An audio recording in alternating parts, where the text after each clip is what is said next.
discuss a new topic. It's about individual differences. During years, the researchers have been noticed something that for a child is easier to acquire a second language, and for an adult is a little bit harder.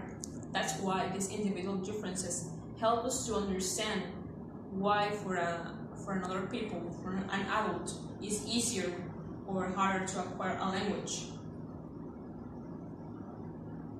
Yes, vale. Starting with the fact that we can measure motivation, extroversion, or intelligence. These are those levels for an entire range of behaviors and characteristics. And the people have the misconception that if you are highly motivated, you are going to acquire the language easily. Or if you have a teacher who is also motivated, you are going to acquire the language. Or if you have a certain intelligence or knowledge. But those are misconceptions that we are going to see, and as you say, that if they are good or not to acquire the language. Yes. Over the years, people have noticed, as has been said before, that success among adult speakers is very varied. So there are many things that have been taken into account when talking about second language learning success. So some of the things that have been said before and have been considered are motivation, willingness to speak, sometimes the attitude of people. Teachers have always thought that, for example, a student that is extroverted, always willing to talk, is one that is always going to be very successful. But as we are going to discuss further in the video, these are not always the cases. There are many misconceptions. For example, that a single difference can make everything, can change how successful one learner can be from another, and that is that is wrong, because there are many things to consider, like differences, social standing, and the level of success. And this is what we're going to discuss in this video. In our next video, we're going to discuss these topics. We have been choosing the most important individual differences for us, such as intelligence, motivation in classroom, learning styles, personality, identity, and affiliation. We are based our interview in a university level L2 learner who has been learning English, French, and Chinese during 2 years. Bueno, la primera pregunta es, ¿cómo crees que la inteligencia puede acelerar o disminuir el aprendizaje de una lengua? Bueno, yo creo que la inteligencia realmente influye en el aprendizaje de una segunda lengua, porque tiene que ver con el coeficiente intelectual de una persona. O sea, si el sujeto no tiene el coeficiente intelectual suficiente o necesario, va a ser difícil para él adquirir vocabulario, adquirir estructuras de otro idioma. Entonces, yo aunque suene feo, sí creo que la inteligencia influye. Número 2. ¿Cuál es tu opinión de aplicar el uso de la gramática en un enfoque comunicativo?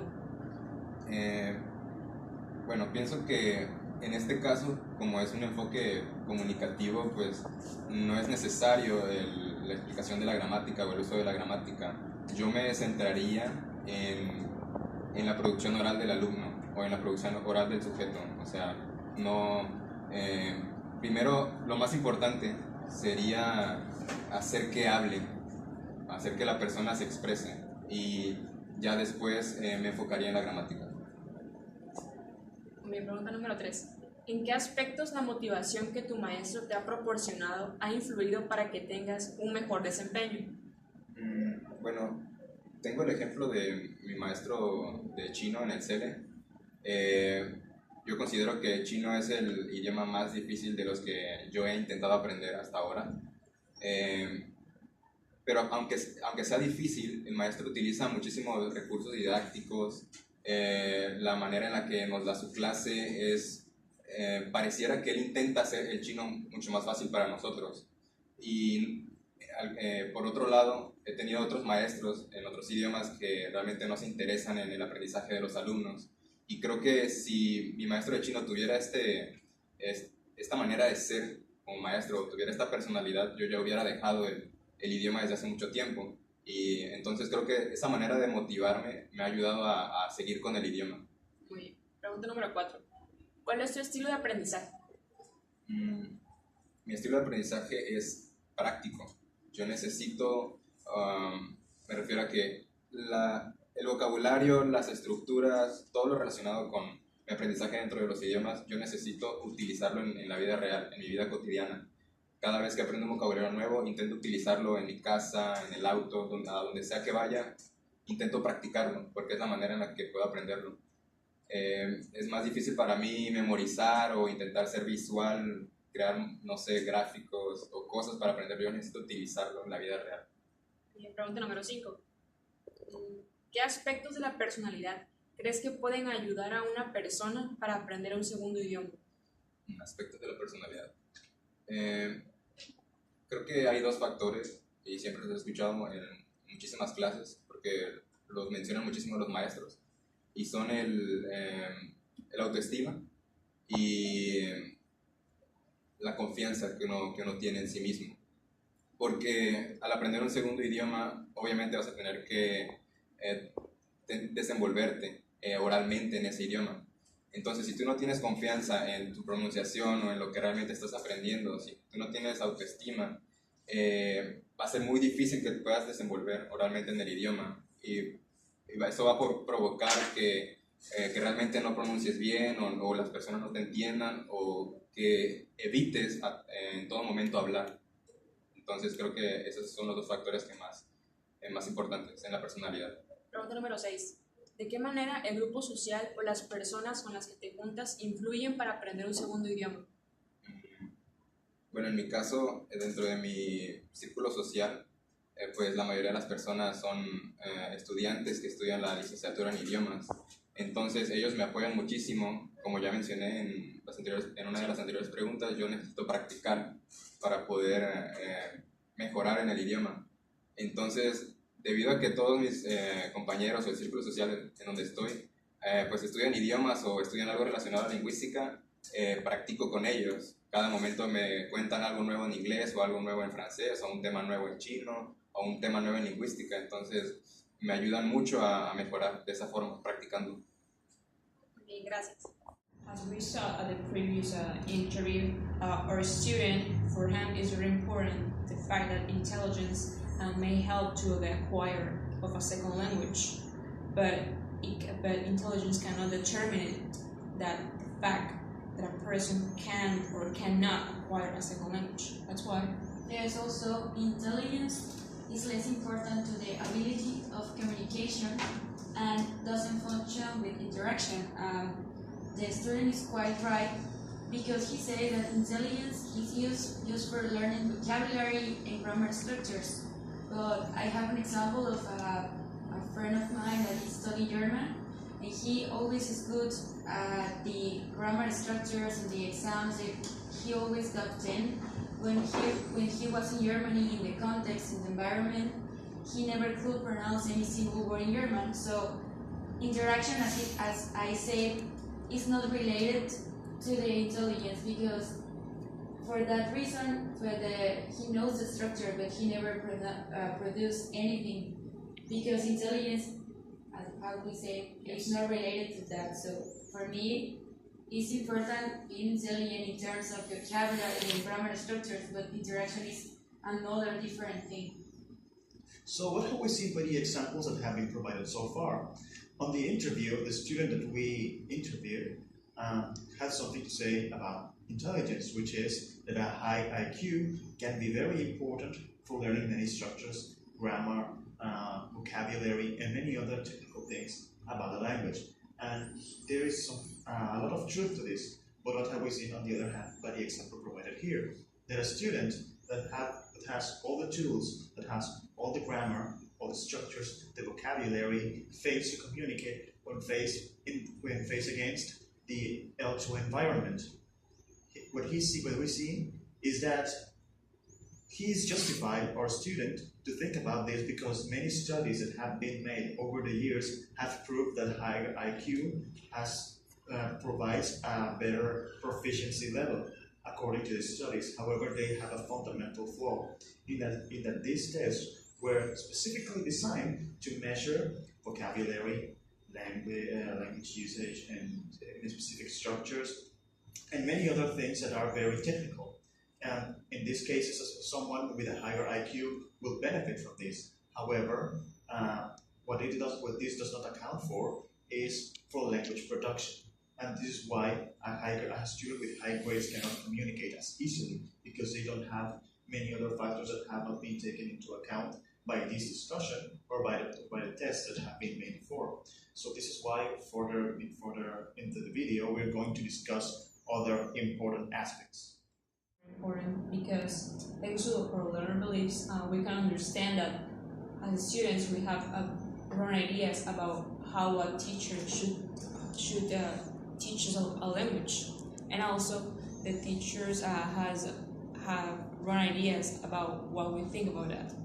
Jessie, can you tell us something about this? Yes, and also, as Miguel said, he said that it's more important to learning a language in a communicative way, not in the part of structure. So I think one of the most common problems from students is the fact that they get frustrated because they want to learn structure and also grammar rules, but they didn't think that for learning a language you also need to communicate. Even when you don't know the structure, you need to fight to interact with the people. And also, this ability of grammar is the ability that the most students fail, because the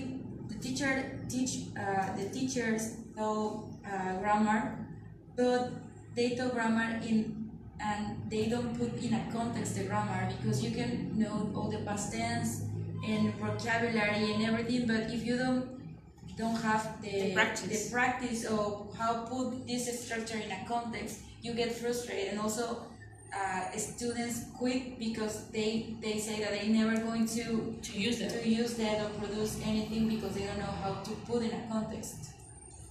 All right. I believe that learner beliefs are something that are with a huge variety.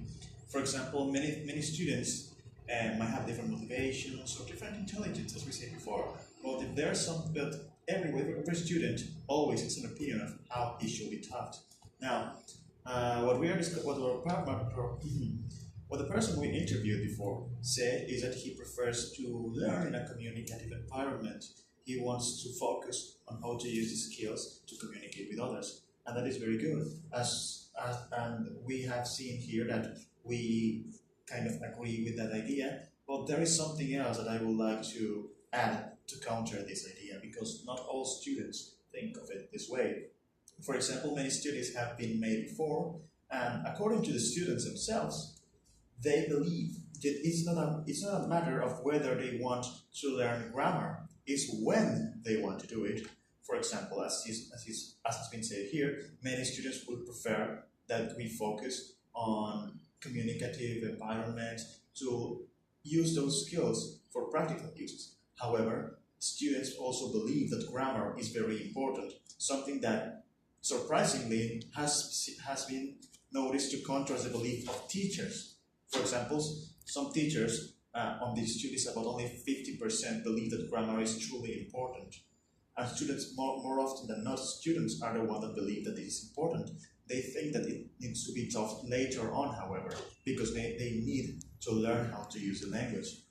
And there are very different opinions between different kinds of students. For example, some students that learn a foreign language and they have a constant access to this other language usually feel that classes should be done entirely about grammar because they have plenty of opportunities to communicate. However, students that don't have this same access believe that they need only to communicate, because the only place where they can do this is in the classroom, not outside of it. So basically what I'm trying to say is that not a single learner belief is right. There are many of them, and many of them have their own pros or cons. The point that we are going to talk about right now is attitudes and motivation. As students, it's very important to have a good teacher, but also it doesn't matter if we have or we don't have a good teacher. It's something very important that we have to looking for a way to learn a language. It doesn't matter if our teacher, like I said before, is good or not. What do you think, Jessie, about this? There's also Miguel mentioned do you know about the motivation orientation language teaching? That is Yes. a kind of study that measures the motivation by Dornay and Marie. So they separate in 4 categories, and Miguel mentioned 2 of these. The student mentioned 2 of these categories that I think that are important to learn the language. One of these is that the teacher discussed. Miguel said that the student said that the curiosity of knowing China is an important fact in the class, because the teacher shows that teach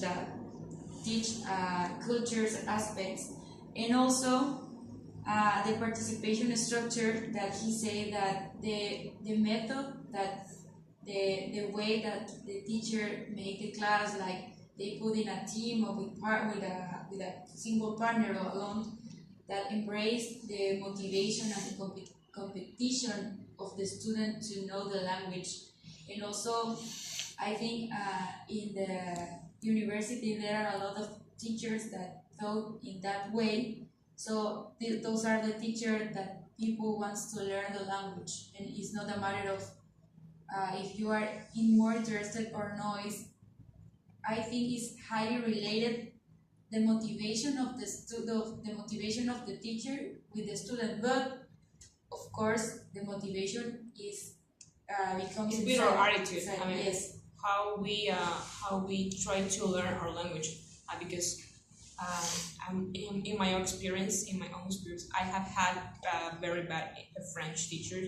So something I have to do is ask for other people or for other students who are in other levels, in advanced levels than me, and ask for help, because really I need to improve my French. Please. Alright, this is a very interesting topic because something that is really talked about is the motivation of the student, the motivation that he has to learn a language. But little is said about motivation in the classroom, the motivation that is given by the motivation that is given by the teacher himself. This can be very important because, as you have said, Yes. your own personal example, you've had very bad teachers of French. Well, that hasn't stopped you. However, that is not the case with every single student of language.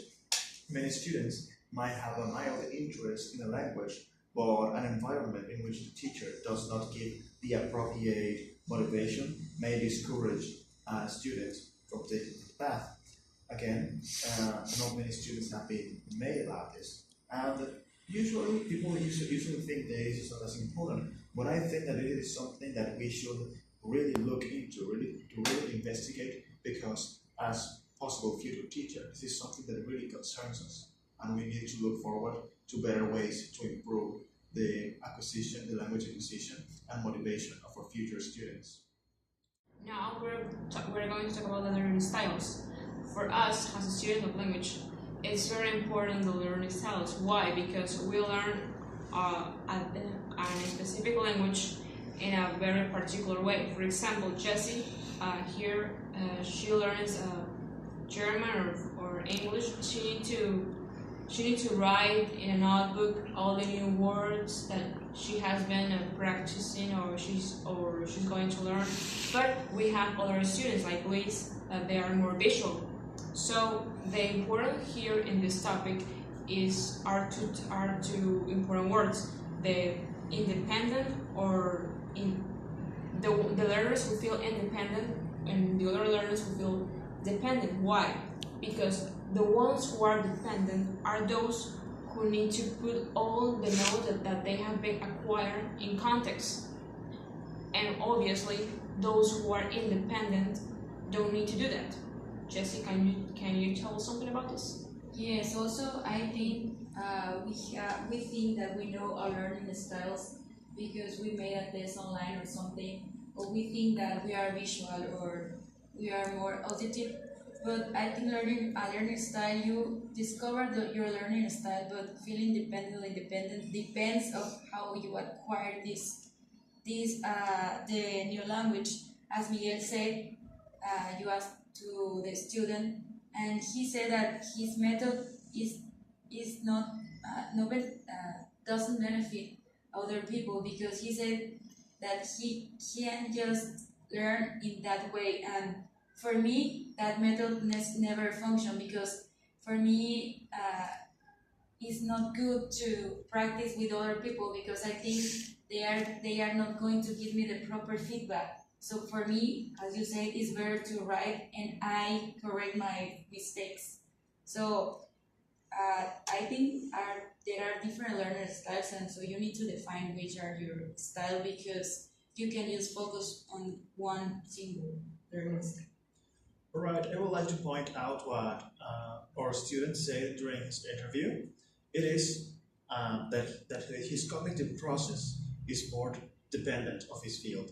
For example, the way in which he learns is having to associate the meaning, the words, everything into context. He needs to associate it with the elements they represent in real life, the objects, the concepts, everything. And this is the way in which he learns. And this is very important because I would like to point out how he said that this method is not effective for everyone because this is very true. If we go back to intelligence for a bit, there are theories that say that there are many different ways of intelligence, and this applies to the learning styles as well. While one of the aspects doesn't directly affect the other, it is very similar in this sense. Some people may have a much better time learning a language by simply isolating it from the real things they represent. And this is not the case with our student here.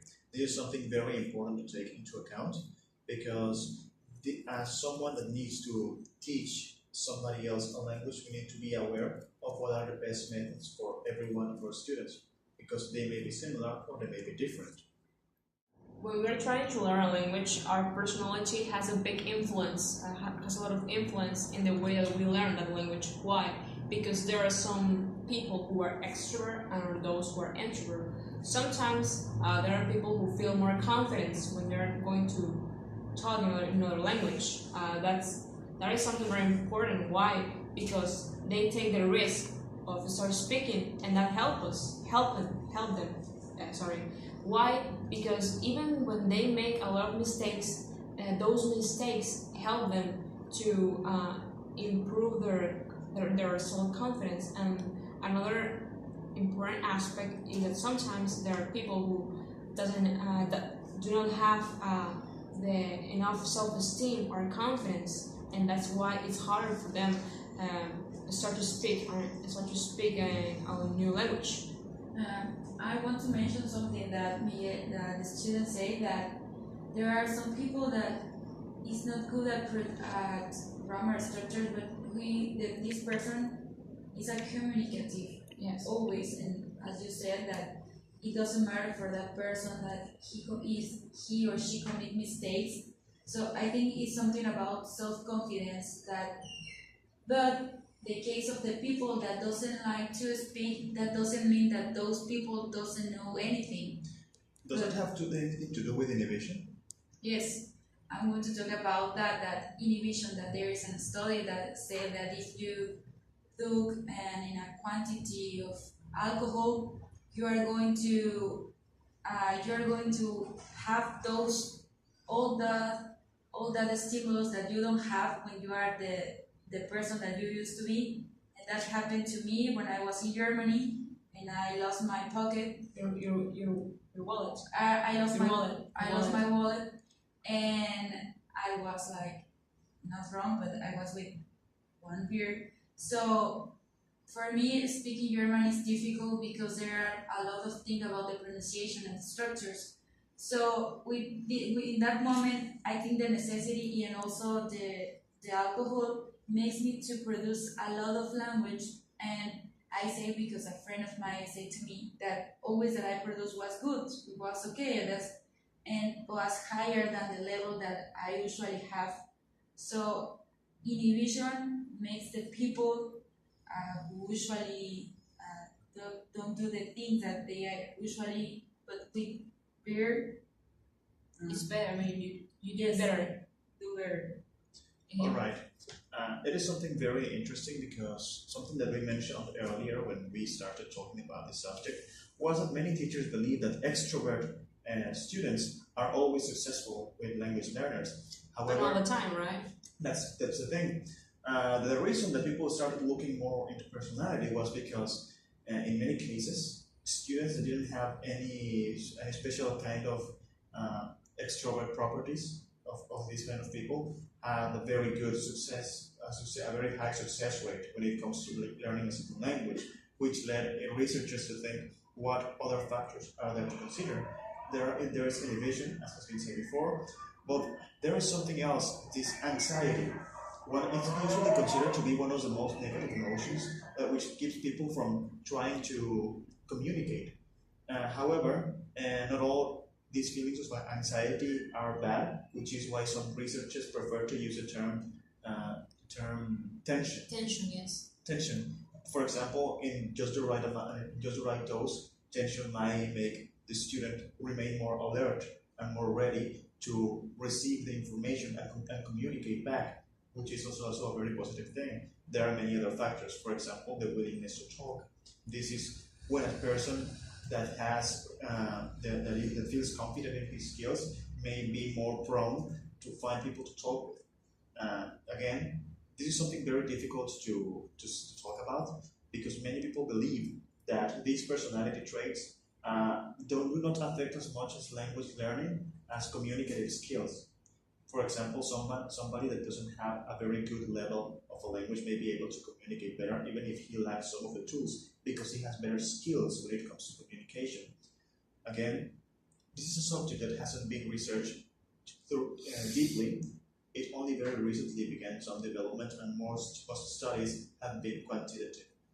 We believe that in order to reach a better understanding, there needs to be more qualitative research. Right now we're going to talk about identity and affiliation. It's a very interesting topic. Why? Because sometimes our environment or the people who are with us help us sometimes to improve our knowledge, or for us it's even easier to acquire a second language. Jessie, can you tell us something? Yes, I want to mention something about this. The student said that I think the most important thing is to learn a language in the case of affiliation and identity is that feeling part of something that when you, for example, to me, and also the students say that the person who is here hanging around is always person who has the same goals that him.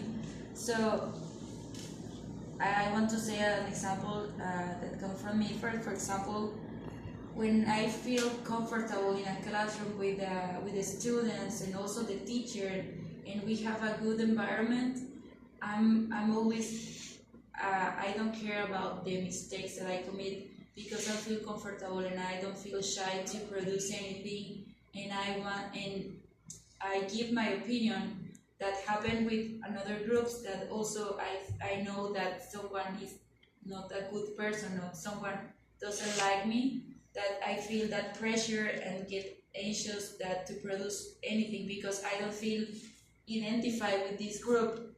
And also the students say that feeling comfortable in the way that the people, he always is with people who have the same goals that him, because that makes feel him comfortable to speak, to produce, to practice, and those things. All right. I would like to focus on something that he has said. On top of having a good environment when it comes to the academics, he has a limited but a helpful but limited environment in his family in which he feels comfortable to speak a second language. This is something that many people don't have. And this is very good because this means that in his own home, he has the encouragement, he has a reason to feel comfortable about learning a second language. For example, however, I do believe that his social environment isn't as open to second language as he would like. For example, maybe he is surrounded by people that have no knowledge of the L2, and therefore he has no opportunity to communicate with them. Or maybe he feels that there is no reason to. This is something that can be very limiting when you live in a society that doesn't value the acquisition of more than one languages. Sometimes people will try to make him change his focus, his efforts into something that is of more value to them. In this case, I believe that when you are in this situation, it is better to find a better environment, a community that values your efforts and values the same things that you do. For example, many people, such as myself, have found themselves in communities that use a specific language, in my case, English, and this brings people from a wide variety of outcomes. For example, people come from different countries in which they can speak English or Spanish, but being part of this community makes them learn the language and improve on it, and this is something very important. People need to find these communities, these places in which they feel accepted, and this will help them to improve their language. So we believe that it's important to have an appropriate environment, and that's why if we don't have it, we need to looking for it in order to acquire more language, in order to improve our language. Because sometimes, yes, we are in the appropriate environment, but we don't take advantage of that. Well, in conclusion, we believe that all the individual differences help us to acquire a second language, but not just because we cannot develop one individual difference, it doesn't mean that we are not going to learn a language. Here, in the case of our student Miguel, well, for him, the problem that he has is that he believes that he shouldn't learn more grammar. But something that helps to this student is his environment, because it's surrounded by a lot of people who study the same language that he studies, and also that he has the appropriate motivation from the student and from her, and also he has enough self-esteem. Right. Well, I believe that one of the most important things that helps him the most is precisely that he has motivation, and he has been given more by a teacher that motivates him, that is interested in his learning, as well as having the appropriate environment. He has many students that learn the same, and he has a place to talk to them like this in his family. I believe that, in fact, this is very, very beneficial to him, but yes, he needs to focus more on grammar, because at this stage, it is appropriate for him to start learning it properly. Yes, I feel identified with the fact that he said about the motivation that the student says, because I think that facilitates him to learn the second language, and also the context that Luis mentioned, that is always with the right person to practice. And also happened to me that I'm always with people who practice a lot, like my friends, and that helped to me.